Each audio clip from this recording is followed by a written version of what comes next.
Pekný večer, milí diváci. Dnes sa v našom športovom rozhovore porozprávame s Gabrielou Zábavníkovou, badmintonistkou, ktorá sa nedávno vrátila z majstrovstiev Slovenska. Takže ako dopadli tieto majstrovstvá? Na moje prekvapenie veľmi úžasne. Majstrovstvá sa konali v Trenčíne, že môjim cieľom bolo, aby som sa dostala do semifinálových kôl, aspoň v tom mixe v tej štvorhre. Mix sa nám veľmi podaril, hoci sme mali ťažké kola, náročné kola. Boli tam juniorskí reprezentanti, v pohode sme ich zdolali s Lacom Tomčkom, takže sme sa dostali do toho finále. Tam sme už hrali proti našim klubovým hráčom, teda proti Kožárovi a Kubikovej z Prešova.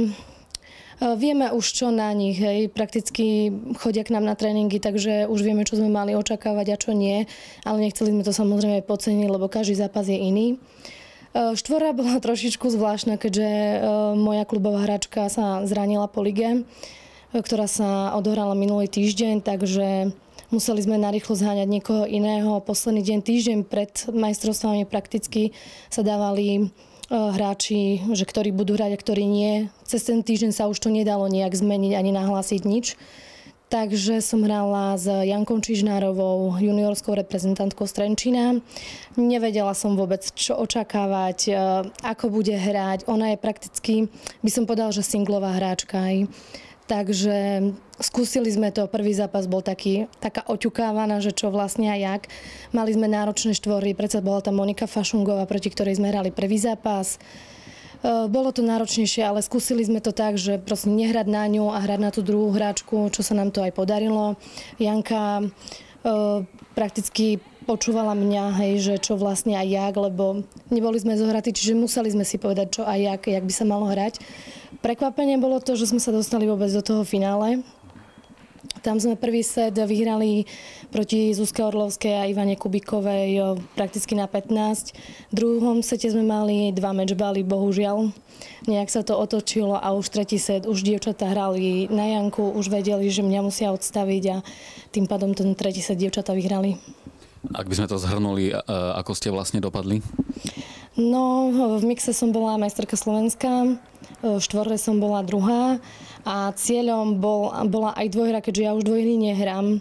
Po tom zranení kolena, jak som bola operovaná, ja už dvojhry nehrám jedine na tréningu s dievčatami, aby proste sa oťukávali aj proti iných hráčkám, nie len proti sebe tých 15 rokov, čo majú.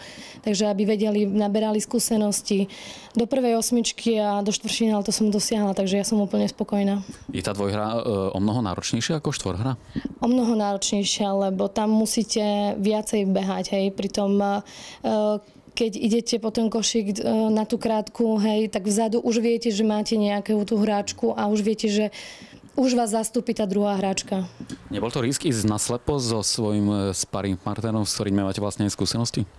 No, s Jankou to bolo risk, lenže nebolo iné východisko, ako boli aj iné hráčky, lenže oni už mali svojich, takže buď by som hrala, alebo by som vôbec nehrala štvorhru.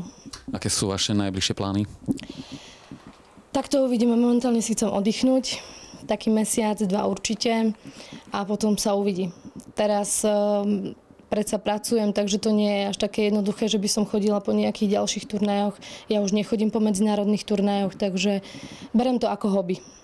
Ohlasili ste koniec kariéry, nie je to ešte skoro? Máte 30 rokov? No, skoro.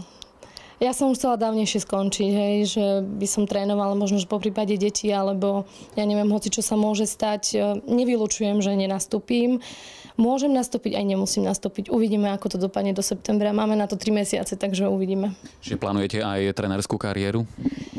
No, mám 3. triedu, takže na športovom gymnáziu som maturovala z telesnej, tak uvidíme. Máme tam teraz dobrého kvalifikovaného trénera Jana Fila, takže on sa venuje tým dievčatám. Dievčatá sú šikovné, pokiaľ budú na sebe tvrdo pracovať a budú mať cieľ, že chcú niečo dosiahnuť, tak možno budú aj lepšie ako ja. A dúfam, že budú lepšie ako ja. Posledná otázka. Máte vo výhľade nejaký talent, nejaký typ vo svojom okolí? No... Ktorý ešte momentálne nehráva? Nehráva? To neviem, ale naše dievčatá fakt ako drú na sebe makajú, každý deň chodia na tréningy, chce sa im, takže mám také tipy na tie dievčatá, ktoré by to mohli dosiahnuť aj vyššie. Ďakujem pekne za rozhovor a vám, milí diváci, dovidenia.